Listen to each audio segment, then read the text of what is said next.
Hello, good morning students. Please subscribe the channel, drop a like, share and comment. This is Shree Vishnu Art Press Publications, exercise number 9 and 10 on the speed of 90 words per minute. Start. The High Court was then impressed by contents of the letter dated 21st May 2004, wherein the respondents has asked for permission to engage a private counsel. The High Court completely glossed over the plea taken by the appellants that this document, Annexure 24, was not a part of the court-martial proceedings.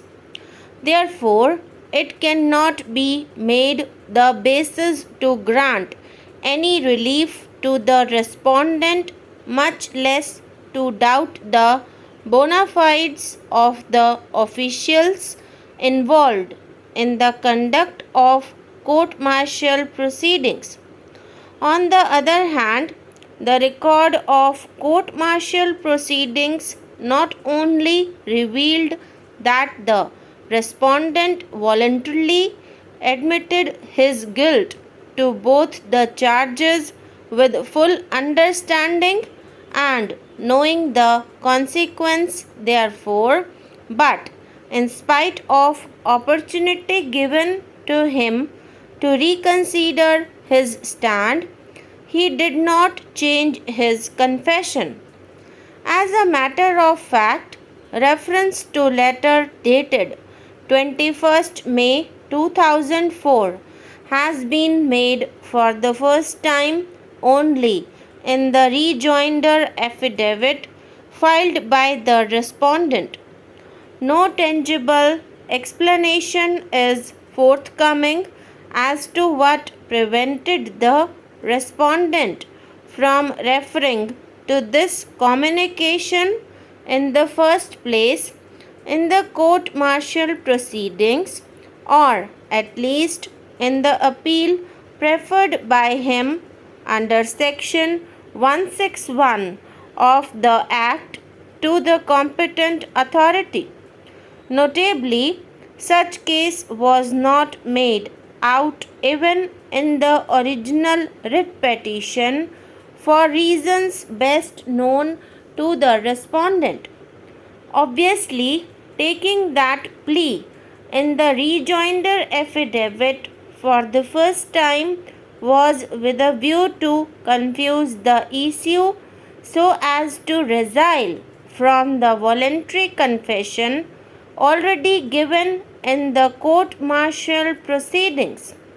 That cannot be countenanced, and such a belated plea ought not to be entertained by the High Court, and that too in a casual manner, and especially when the appellants in further affidavit had mentioned the circumstances in support of the assertion that the document relied by the respondent is a forged document.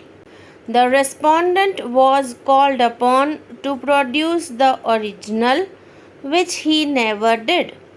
Neither the learned single judge nor the division bench analyzed the plea of the appellants in this behalf, and yet granted relief to the respondent by directing remand of the court-martial proceedings in spite of a finding that the said document was not part of the court-martial proceedings, that has resulted in awarding premium to the respondent who had approached the court with unclean hands, and to give opportunity to resile from the voluntary confession made by him, which fact was justly recorded in the court-martial proceedings by the concerned officials whose integrity is impeccable. The High Court should not have entertained the plea of the respondent that he was pressurized to give confession in absence of disclosure of names of those officials and who had no opportunity to counter the allegations made against them. Hence, this reason weighed with the High Court must also fail. The last reason weighed with the High Court is also devoid of substance. Shree R.K. Singh, learned senior counsel appearing for the respondent accused, countered the above arguments addressed on behalf of the appellants by contending that right to liberty was a fundamental right of a person under Article 21 of the Constitution of India, and that right could be curtailed only by a procedure known to law, and if that procedure established by law is not followed by the courts while refusing to grant bail, it is open to the aggrieved person to challenge and re-challenge the same before an appropriate forum.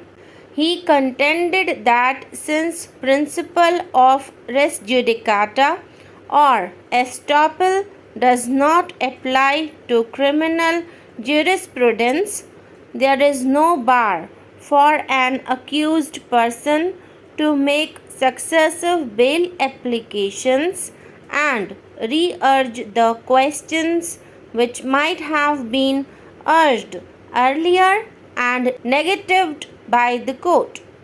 Therefore, it is open to a court considering the grant of a fresh bail application to reappreciate the material on record and come to a different conclusion even though the same has been rendered by a Supreme Court.